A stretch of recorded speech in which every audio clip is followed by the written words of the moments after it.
Hey everyone, welcome to our weekly broadcast. I'm Saxon. We got Nick here with us. We're back at it here. At the beginning of the year, we took a little bit of time off, but we're back at it, right? Right. Slacking a little bit. My bad. Today we are talking about professional independence and really what that means and what the importance of that is. And I think, again, this is something that, we talk with our clients about, but it's not just for finance. It's for everything that does in professionalism, whether it's going to see a doctor, whether it's going to see an accountant, whatever different profession you can see. Having independence of thought and the independence of recommendations and the independence of help, I think is really something that is lacking in our society right now. I think we're just so used to getting canned recommendations, canned thoughts, canned everything, right? All these prepackaged ideas. People are just out there peddling what they're told to say, and they're holding themselves out as professionals. And I think this is a destructive thing that's happening to a lot of people, and it's creating a lot of, I think, disenfranchisement with people because it's what they want to hear, right? People deserve better than that. And I think it's really something that we're focused on doing.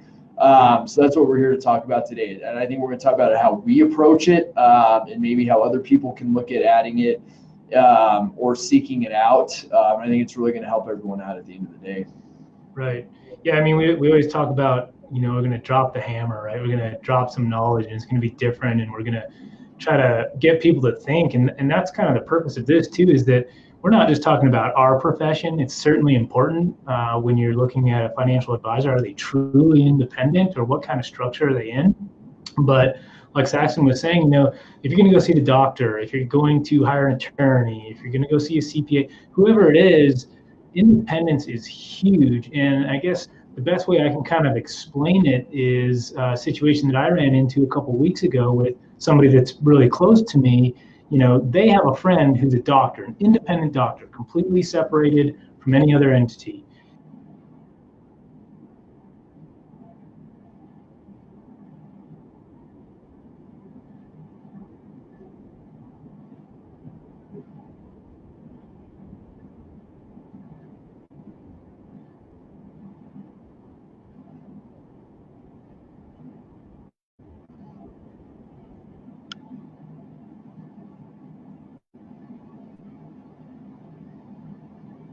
Proper range is 300 to 800. So this person I know goes to the doctor, and what happens? They run the report, they run the analysis, and they come back and say, "Hey, good news, you're at 110, you're right in the range." And he had to tell the doctor, "Well, I don't think that's right, because I talked to an independent person, and they said the real range is from 100 to 800. So my point here is, then that doctor who's not independent said, "Yeah, that's actually right, but I have to tell you this because boom, boom, boom, boom, down the level." So even though they are a doctor, they're smart, they should know what they're doing, and they want to take care of you, sometimes they can't because they don't have that independence. They have to answer to these other levels of in the hierarchy of power. So it's important to know if somebody's truly independent, and if they really do or are able to really put your interests first, and if so, are they?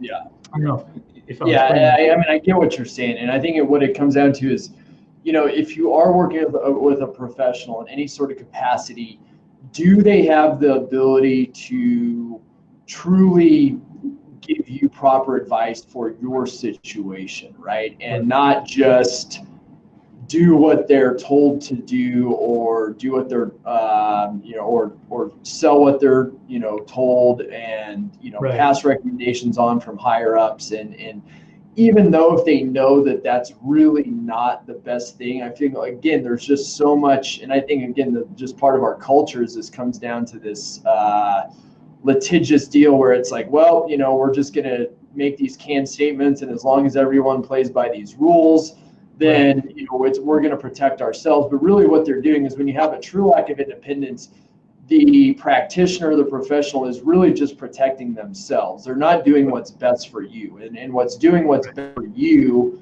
like I said, whether you're the client or you're the patient, is that professional is really trying to give you objective advice that's going to put you in the best position possible. Now, it is impossible to eliminate all conflicts of interest, right? It's just, you can't.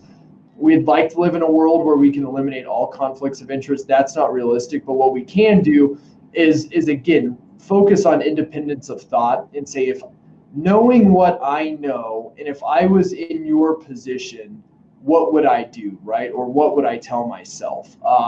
I mean, I think that's how we've really tried to focus on practicing recently, because again, I think we're all guilty of, following the status quo, following the standard operating procedures, and just proceeding around our daily lives, numb to whether or not we're truly helping people or not. Again, coming back to this, like I said, I like to phrase it as knowing what you know as a true professional, putting yourself in the place of the client or the patient. What would you do in that situation for yourself, right? That is a very difficult question to ask, and I don't think most people are asking it, right? And I think, again, it's up to it, not as much as it's up to the professional to act in that capacity. It's also up to, again, the client or the patient facing that situation, being like, educating yourself as best as you can if it's something that's important, whether it's a medical decision, whether it's a financial decision. You need to take some responsibility into your own hands and saying, okay, I understand what you're telling me, but what would you really do, right? And again, I think a lot of people might be taken aback by that, and they go, well, no, I'm giving you the truth. You gotta watch out for your own interests at the end of the day, right? And I think, again, this is something that our society is just dealing with now. There's so much just, I think, accepted wisdom and knowledge that's not challenged, because it's either looked as being rude to challenge it, or uncouth, or whatever it is. But it's something that has to start changing at all levels, because again, especially when we're dealing with clients, each client has their own personality, they have their own psychologies, they have their own backgrounds, they have their own financial situations, they have their own goals, they have a certain amount of money that they make, a certain amount. How can I possibly sit down with someone and just give them a canned response or sell them a canned product, right? Which is, again, what happens in the majority of our industry. Right. And again, at the end of the day, is it suitable? Yeah, it's suitable, but is it what's best? Probably not in a lot of cases. And I think that's what we're talking about here today. Is what you're doing, is again, from whatever side you're looking at it, is it suitable or is it what's best? And that is a big, big distinction that is not happening in a lot of cases. Yeah, but and then also looking at too, going back to the true independence. So that's a good point. Suitable versus best. And is the person that you're working with in any profession, have they put themselves in a position where they truly can do what's best?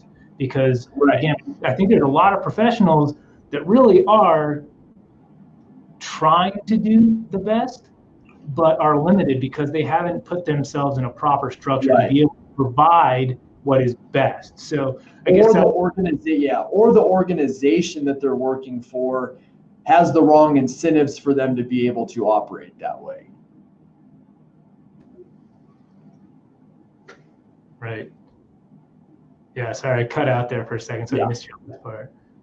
So basically what I said is that, it also comes down to the organization that professional is working in, and what incentives do they have to be being able to operate that way, right? If there is no incentives or autonomy for that professional to be able to act independently, then again, they're not really working for you. They are working for the corporation or the structure, and kind of at their benefit and not for your benefit. Right. Well, I mean, perfect example, right? I mean, I think everybody knows about this, and I'm calling them out kind of a little bit here, but Wells Fargo, they opened up thousands of accounts without people's knowledge. And yet they are supposed to be, this big corporation, this big organization that, that's a big company. I trust that, right? And then you have this going on because of sales practices, bonuses, commissions, all of these conflicts of interest. And so it leads to, oh man, I thought this guy had my back, but now I have 5 new accounts open that I had no idea about. And it's because of, like you said, the organization creates these structures that cause unfortunately humans to go off track. It's misaligned incentives. Right. Exactly. Yeah. So, and I think so, like I said, and we're not going to get into detail about, what, and we'll talk about this in the future about how we do this. But again, this is just something else that we wanted to kind of bubble up to the surface and kind of start talking about. Because again, as we see this, it's again one of these things, as we sit down and meet with clients, especially new clients that come in and talk to us, I think one of the most important things for us to understand is, what has your experience been working, say, with their advisor or financial professional, and trying to get that and understand that. And again, in trying to paint the picture to see that, hey, there is another way. There is a better way. We can be on your side. We can work together. We can align ourselves as best as we can so that we both succeed at the end of the day. How many times is that conversation happening? None, right? Like, I mean, that is not a conversation. And so, like I said, we are trying to have, and we are having that conversation, with clients, new clients, prospective clients, whatever it is, trying to say, hey, we're in this together. We're trying to have each other's backs. If we do well, you do well. How do we structure that to make that happen and make sure that we're communicating that up front to the client? That goes a long way. And I wish that would happen in a lot of other cases that people have. And again, a lot of people rely on professionals for every aspect of their health, to their finances, to their cars, whatever it is. Most people have to rely on professionals to get by and everything. And there's just, again, I think there's been such a misalignment of incentives through organizations that this really needs to be talked about and addressed on a much, much larger scale. And we're doing what we can to address this. It's not perfect. We're not perfect. We don't have the gold bullet, but we're at least working on it and talking about it. Right. And I'd say we're leaps ahead of most, if not all, in the industry. And so, but I think you made a good point there again, is whoever goes in to meet with a professional and says, well, how is your business structured? How is this? Nobody does that. Right, exactly. How does this help you? If I become a client, how does this affect the business? How do you get compensated? What is your incentives for offer or telling me to do this? Right. Where is this? Is this your recommendation? Right. Is this recommendation being handed down from someone above you? Are you being able to think independently about my situation, or are you just, a puppet who is basically, blah, blah, blah, blah, blah, who's, who has the ventriloquist with their hand up, they're what?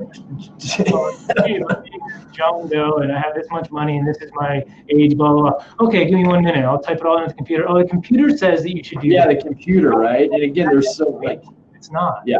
People deserve better than that, and that's what we're really talking about is how can you as a business go back to getting back to just doing better business with people, right?